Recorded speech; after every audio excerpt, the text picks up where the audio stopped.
Assalamualaikum warahmatullahi wabarakatuh. Perkenalkan, nama saya Ilham Sidik dengan NIM 190335157 akan mempresentasikan tentang gelombang bunyi.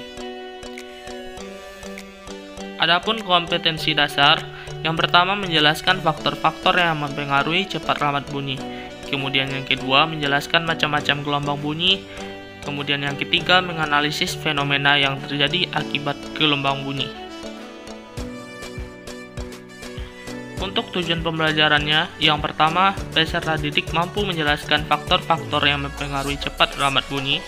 Kemudian yang kedua, peserta didik mampu menganalisis fenomena akibat gelombang bunyi. Dan yang terakhir, peserta didik mampu menganalisis teknologi pada materi gelombang bunyi. Gelombang bunyi termasuk ke dalam jenis gelombang mekanik. Gelombang mekanik yang termasuk ke dalam gelombang bunyi ini yaitu gelombang longitudinal. Gelombang bunyi merambat melalui medium seperti udara, sebagaimana yang diketahui bahwa udara merupakan fluida. Berikut adalah gelombang longitudinal yang tegak lurus dengan arah rambatnya. Kemudian macam-macam gelombang bunyi.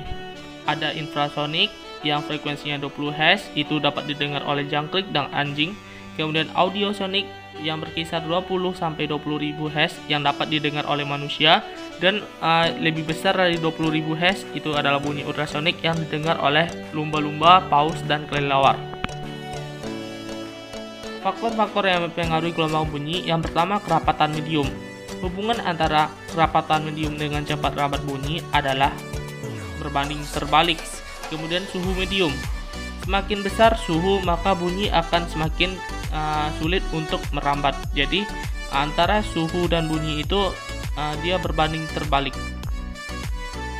Kemudian bencana yang terjadi pada gelombang bunyi, yang pertama itu adalah suara gemuruh dari hujan petir.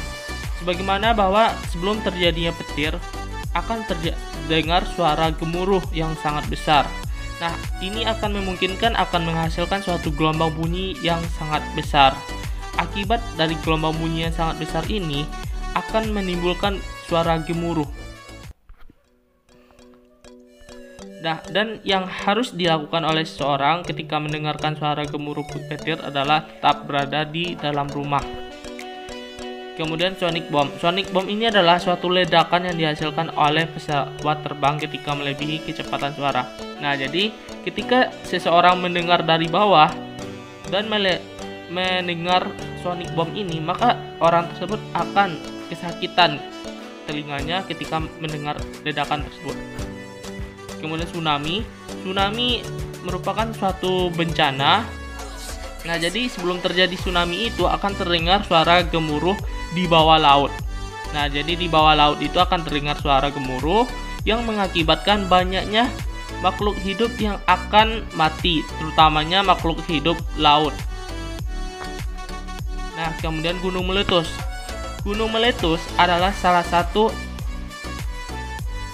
bencana dari gelombang bunyi. Nah, kenapa? Karena dia mengeluarkan suara yang sangat besar dan bergemuruh. Karena itulah kenapa gunung meletus itu merupakan salah satu bencana dari gelombang bunyi.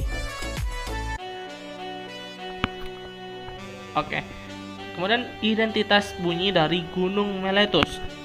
Nah, jadi pada gunung meletus itu dapat kita cari identitas bunyinya dengan menggunakan perumusan I sama dengan P per A. Nah, di mana A itu adalah luas daerah di sekitar jangkauan bunyi yang terdengar pada gunung meletus tersebut. Dan dari identitas tersebut dapat ditentukan juga taraf identitasnya. Salah satu pengaplikasian gelombang bunyi ini yaitu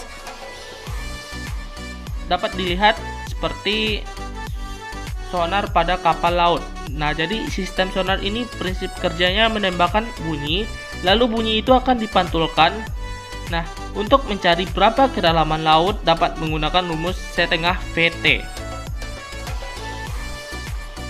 Berikut adalah instrumen evaluasi pengetahuan. Nah, instrumen ini dapat dilihat bahwa di sini untuk menguji seberapa kepemahaman peserta didik dalam memahami gelombang bunyi ini dengan memberikan pengaplikasian nyata dalam kehidupan. Nah, inilah pembahasan dari instrumen tersebut.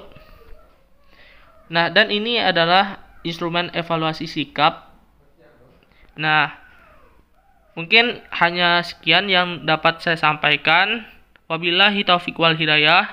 Wassalamualaikum warahmatullahi wabarakatuh.